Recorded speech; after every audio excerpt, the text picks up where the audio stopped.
One and the Assassin rework, where flat armor penetration became lethality, and AD Assassin items like Ghostblade and Duskblade, which were his core, ended up being changed and also buffed. They also added in a brand new item at the time called Edge of Night.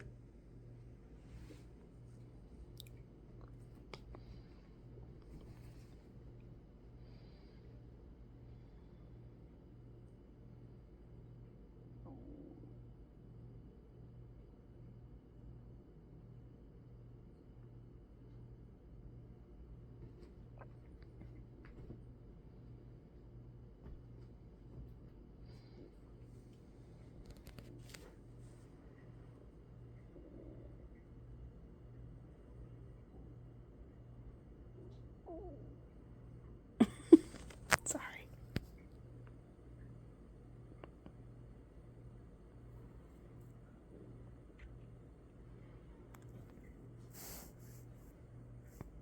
Well, that day finally came when the base damage for Dancing Grenade and Critical were reduced to make lethality builds weaker, but by buffing the AD ratio, it meant that heavy AD and crit builds would be, in essence, a little bit better. Even though this nerf did knock him down a peg, clearly this shouldn't have killed the champion.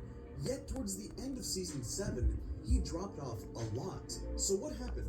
How did he go from one of the best champions during the spring split to being irrelevant towards the end of that very same year? Well, a meta shift indirectly made him go from a top priority pick to not played one time, not a single time, Bless you. at the 2017 World Championship, the Ardent What's up? Sensor meta.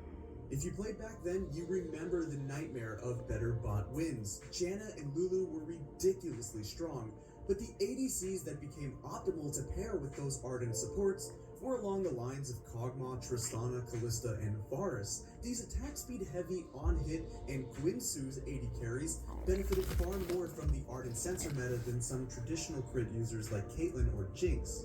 But nearly every traditional marksman who built crit would still be played sometimes during this era, except for Jhin. Even though he's buffed up and gained stats from Ardent Sensor, the on-hit damage doesn't really do anything for him.